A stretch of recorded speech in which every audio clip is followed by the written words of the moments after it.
Halo, bertemu lagi dengan saya di channel Wong Kidal.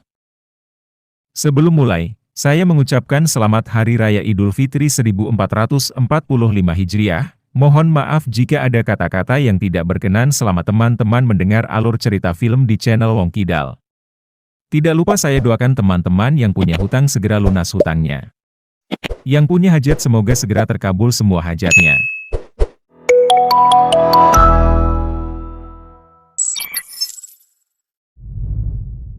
Awal film kita melihat seorang wanita yang bernama Akiko Tanaka, atau biasa dipanggil Tanaka. Tanaka adalah seorang karyawan di perusahaan jasa tata graha. Dia berprofesi sebagai tukang bersih-bersih. Sedangkan temannya yang bernama Magumi Ogawa berprofesi sebagai tukang masak. Usia mereka seumuran, jadi apabila ngobrol nyambung banget, apalagi mereka berdua sama-sama janda. Namun pertemuannya hanya terbatas di tempat kerja. Saat pulang dari rumah customer, mereka mengeluh akan perlakuan perusahaan terhadapnya. Mereka digaji sangat kecil, tidak sesuai dengan brosur yang dijanjikan. Padahal mereka harus bekerja ekstra, namun tidak juga mendapatkan gaji tambahan. Bahkan mereka sering disuruh untuk membagikan brosur, padahal itu adalah tugas marketing. Tanaka dan Ogawa menilai bahwa sang bos sangat jahat dan pelit. Sejak hari itu hubungan mereka tambah akrab, apalagi keduanya sama-sama berstatus janda. Oh iya, bos mereka bernama Nasumi Fujisaki. Dia adalah mantan model majalah dewasa sejak umur 19 tahun sampai 26 tahun. Setelah berhenti menjadi model, dia memutuskan untuk membangun perusahaan kosmetik dan sukses. Dengan kesuksesannya itu, dia berpikir untuk membantu para orang tua yang kesulitan mengurus rumah tangga. Hingga akhirnya dia membangun perusahaan jasa tata graha. Namun tujuan mulianya itu justru bertolak belakang dengan kenyataan di lapangan. Beberapa hari kemudian, obrolan Tanaka dan Ogawa sore itu berlanjut di sebuah kafe. Mereka masih ngobrolin tentang bosnya. Tanaka bilang bahwa sang bos adalah selingkuhan pria kaya raya, oleh sebab itu dia bisa mendirikan perusahaan. Tidak hanya itu, Ogawa mendapat info dari temannya bahwa sang bos tidak pernah membayar pajak. Dia menyembunyikan jutaan yen di rumahnya. Namun Ogawa bilang ini masih berupa rumor. Mendengar itu Tanaka tambah kesal, mereka dibayar kecil, sedangkan si bos hidup mewah tanpa membayar pajak. Akhirnya timbullah ide gila dari Ogawa. Ogawa mengajak Tanaka untuk mencuri uang jutaan yen di rumah si bos. Awalnya Tanaka tidak setuju, karena mencuri adalah sebuah kejahatan. Namun Ogawa bilang bahwa mereka hanya mengambil yang seharusnya menjadi hak mereka. Selama ini mereka kan digaji kecil dan tidak pernah mendapat uang lembur. Namun Tanaka keberatan, karena jutaan yen itu terlalu banyak, tidak sebanding dengan gajinya. Ogawa kemudian bilang bahwa hasil curian itu sebagian besar akan didonasikan untuk membantu masyarakat yang kurang mampu. Lagi pula itu adalah uang pajak yang seharusnya dinikmati rakyat. Malamnya Tanaka terus memikirkan rencana Ogawa tadi sore. Akhirnya dia menelpon Ogawa dan menanyakan rencana Ogawa. Dengan alasan untuk membantu masyarakat yang membutuhkan, Tanaka akhirnya setuju. Mereka memutuskan untuk mengajak teman Ogawa yang sudah berpengalaman nonton film menegangkan. 1 minggu kemudian Tanaka, Ogawa dan Kamao Eto melakukan pertemuan untuk mematangkan rencana mereka membobol rumah si bos. Singkat cerita, hari pencurian pun tiba. Mereka menuju rumah si bos yang berada di kompleks apartemen dengan berpakaian seperti penghuni apartemen tersebut, agar penjaga tidak curiga. Dengan mudah, mereka masuk ke dalam apartemen si bos. Tanaka dan Kamao Eto kaget melihat mewahnya apartemen yang si bos tempati. Yang awalnya mereka sempat merasa bersalah, namun setelah melihat rumah semewah ini mereka berubah pikiran. Menurut info dari Ogawa, si bos pergi ke Hawaii selama seminggu, jadi mereka punya banyak waktu untuk mencari uang yang disimpan si bos. Aksi pun dimulai, mereka bertiga mencari uang tersebut di semua tempat dan sudut yang ada di rumah. Namun sudah hampir semua tempat mereka geledah, tapi tidak satu pun yang menemukan uang yang disembunyikan. Akhirnya Tanaka ragu apakah si bos benar-benar melakukan penggelapan pajak. Tanaka pun meminta Ogawa memastikan kembali kepada temannya. Setelah ditelepon, ternyata Ogawa salah paham. Sang bos bukan pelaku penggelapan pajak. Hal itu didukung dengan ditemukannya piagam penghargaan yang diterima si bos karena suka berdonasi. Akhirnya mereka bertiga yakin bahwa mereka salah sasaran. Tidak mau pulang dengan tangan kosong, Ogawa dan Kamao Eto mengajak Tanaka untuk mencuri barang berharga lainnya yang dapat mereka jual. Namun Tanaka tidak setuju, karena itu sama saja dengan mereka melakukan sebuah kejahatan. Padahal rencana awalnya mereka mencuri karena si bos melakukan penggelapan pajak, dan mereka akan mendonasikan sebagian hasil curian itu. Karena Tanaka tidak setuju, akhirnya mereka memutuskan untuk meninggalkan rumah tersebut. Di tengah perjalanan pulang, mereka bertiga merasa lega karena tidak jadi melakukan sebuah kejahatan. Mereka berpikir mungkin Tuhan tidak mengizinkan mereka berbuat dosa. Namun Eto bilang bahwa mereka sudah melakukan hal buruk dan salah, karena membobol rumah orang lain dengan niat yang salah. Mendengar perkataan Eto, Tanaka merasa bersalah, dan mengajak Eto dan Egawa kembali ke rumah si bos. Kembali bukan untuk mencuri, tapi untuk menebus kesalahan yang mereka perbuat, dengan cara membersihkan apartemen milik si bos. Mendengar saran Tanaka itu, Eto dan Egawa setuju. Singkat cerita, setelah tiba di rumah si bos, Tanaka memulai aksinya dengan membersihkan tempat yang biasanya tidak dibersihkan, seperti di belakang televisi, kamar mandi dan celah jendela. Sedangkan Egawa yang ahli memasak, memeriksa isi kulkas dan memasak semua bahan makanan yang akan kadaluarsa. Karena dia berpikir bahwa si bos pergi seminggu, jadi sayur tersebut akan busuk jika tidak dimasak. Berbeda dengan Eto, dia hanya bermeditasi di atas sofa sambil menunggu Tanaka dan Egawa selesai. Tanaka sebenarnya ingin membersihkan bawah sofa tapi tidak ingin mengganggu konsentrasi Eto. Setelah Egawa selesai memasak, dia ingin menyimpan semua masakan itu ke dalam kulkas. Namun Eto bilang bahwa si bos akan merasa aneh ketika melihat ada masakan. Saking semangatnya memasak, Egawa sampai lupa akan hal tersebut. Akhirnya mereka bertiga memutuskan untuk memakan semua makanan yang Egawa masak. Di luar dugaan, ternyata semua makanan itu sangat lezat. Tanaka dan Eto memuji keahlian Egawa dalam memasak.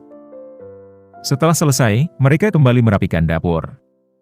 Ketika Eto berniat merapikan majalah, tiba-tiba terdengar suara dari dalam kamar. Eto pun langsung mencari sumber suara tersebut. Betapa kagetnya Eto ketika melihat ada seorang pria yang bersembunyi di balik gantungan pakaian. Sontak Eto berteriak dan menyemprotkan cairan tepat di mata pria tersebut. Mereka bertiga pun mengikat pria tersebut di atas kursi. Oh iya, pria tersebut bernama Yosuke. Yosuke adalah seorang kurir yang terlilit hutang. Dia masuk ke dalam apartemen tersebut setelah Tanaka dan temannya pergi dari membobol rumah si bos. Yosuke masuk melalui balkon yang pintunya lupa dikunci oleh Tanaka. Ketika Tanaka dan temannya kembali ke rumah si bos, Yosuke bersembunyi di lemari pakaian. Saat itu, Tanaka dan Egawa berhasil menangkap pencuri. Mereka bertiga merasa berjasa telah menyelamatkan rumah si bos dari pencuri. Namun semua menjadi bingung, mengingat tidak bisa melapor ke polisi, karena jika mereka melapor, otomatis mereka ikut terlibat karena masuk ke rumah tanpa izin. Tanaka menyarankan meninggalkan pencuri itu di sini dalam kondisi diikat. Namun Eto tidak setuju karena jika selama 1 minggu tidak makan dan minum maka si pencuri tersebut akan mati. Sedangkan Egawa menyarankan membuang pencuri tersebut di gunung. Eto juga tidak setuju, karena jika dia meninggal dunia, maka mereka akan menjadi seorang pembunuh. Akhirnya diputuskan untuk memindahkan si pencuri di tempat yang jarang dilalui orang, sehingga sebelum dia mati pasti ada orang yang menemukannya. Mereka pun mencari kardus untuk membungkus si pencuri tersebut. Karena di dalam tidak ditemukan, Egawa pergi keluar apartemen. Namun ketika hendak keluar, tiba-tiba Egawa melihat si bos turun dari mobil. Egawa pun bergegas kembali ke dalam apartemen dan memberitahu Tanaka dan Eto. Mereka dengan cepat mencari cara agar tidak ketahuan. Si pencuri disembunyikan di dalam lemari. Sedangkan mereka berpisah mencari tempat sembunyi yang aman. Saya ingatkan kembali, bos yang cantik ini bernama Nasumi. Jadi ketika Nasumi masuk apartemen, dia langsung menerima telepon. Obrolan mereka berisi tentang liburan ke Hawaii, ternyata Nasumi baru akan ke Hawaii 2 hari lagi.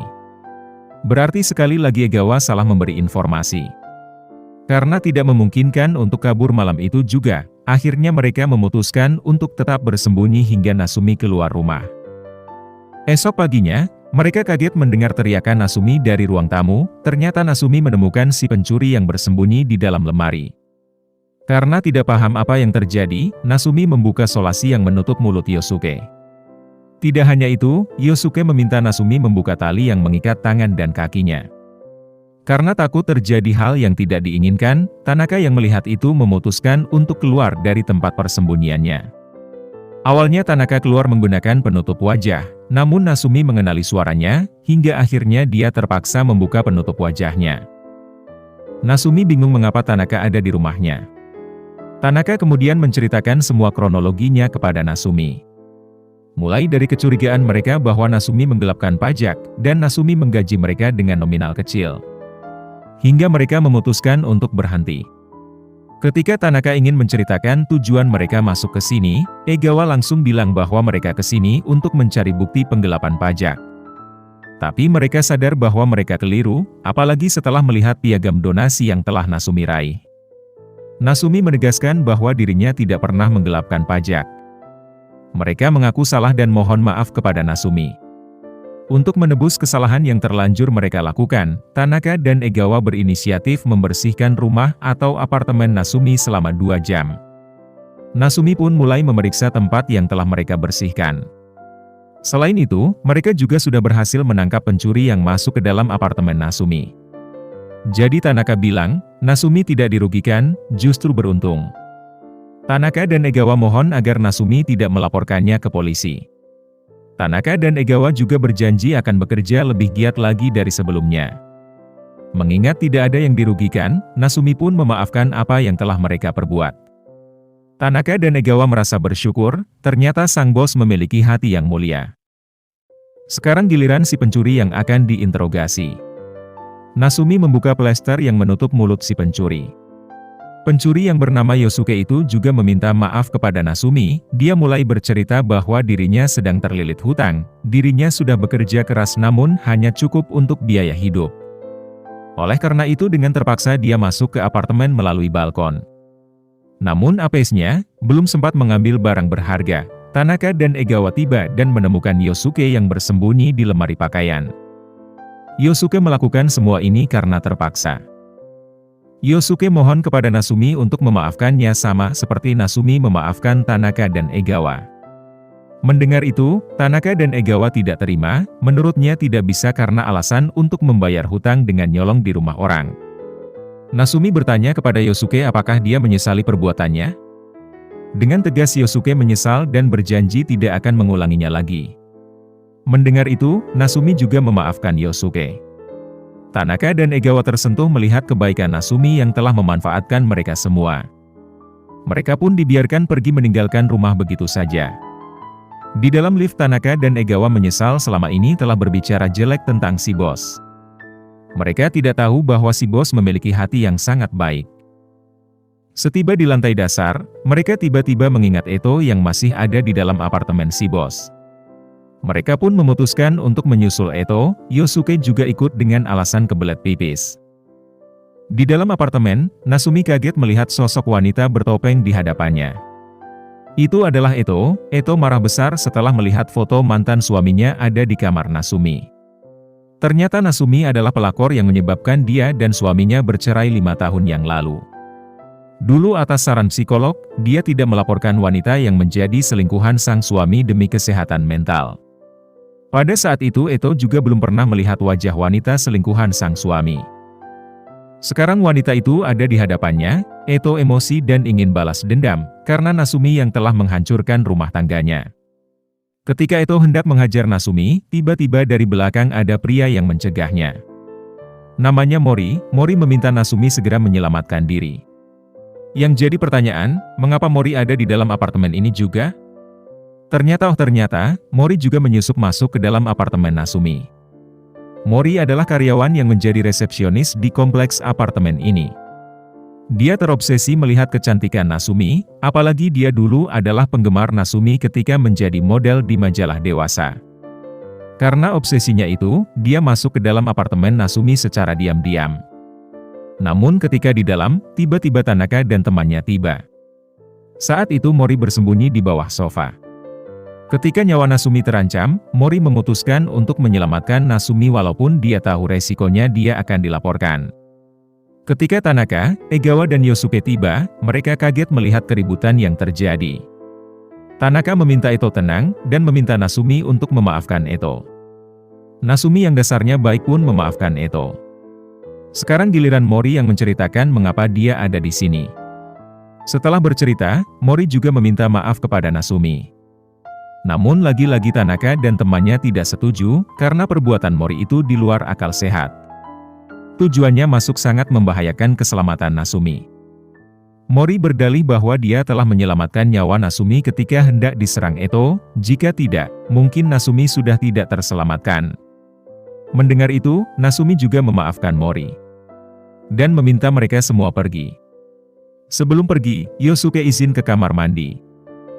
Setelah mereka semua pergi, Nasumi merasa lega. Ternyata di balik kebaikannya itu ada udang di balik bakwan. Nasumi terpaksa memaafkan mereka berlima yang telah menyusup masuk karena takut kedoknya terbongkar. Ternyata dugaan Tanaka dan temannya benar, Nasumi telah menggelapkan pajak sebesar 30 juta yen.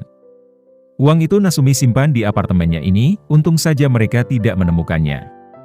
Nasumi berpikir, apabila dia melaporkan orang-orang tersebut ke polisi, maka mereka akan menceritakan semua motifnya dan polisi akan menggeledah apartemennya tersebut dan menemukan bukti penggelapan pajak.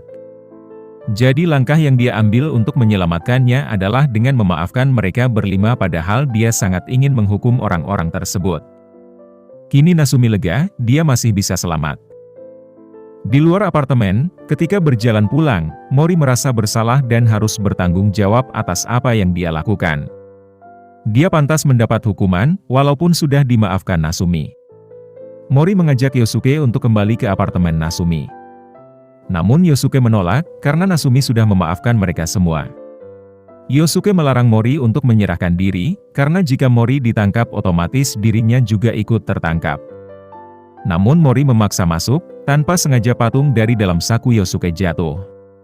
Itu adalah patung yang Yosuke ambil di dalam apartemen Nasumi ketika dia izin ke toilet. Ternyata Yosuke sudah curiga bahwa Nasumi menyimpan harta dalam bentuk emas yang dijadikan patung. Mengetahui itu, Mori langsung ingin menangkap Yosuke, namun Yosuke langsung kabur.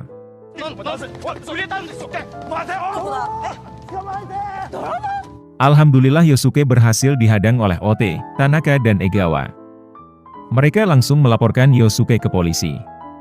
Dari sini Tanaka diinterogasi oleh pihak kepolisian. Pihak perpajakan menggeledah apartemen Nasumi. Akhirnya Nasumi dan pacarnya terbukti menggelapkan pajak. Mereka ditangkap, Tanaka, Egawa dan Eto bisa bebas karena berhasil membongkar sebuah kejahatan. Di akhir cerita, mereka bertiga mengadakan makan malam bersama. Film pun tamat. Mohon maaf ya teman-teman, ternyata filmnya kurang menarik. Sampai jumpa di alur cerita film berikutnya.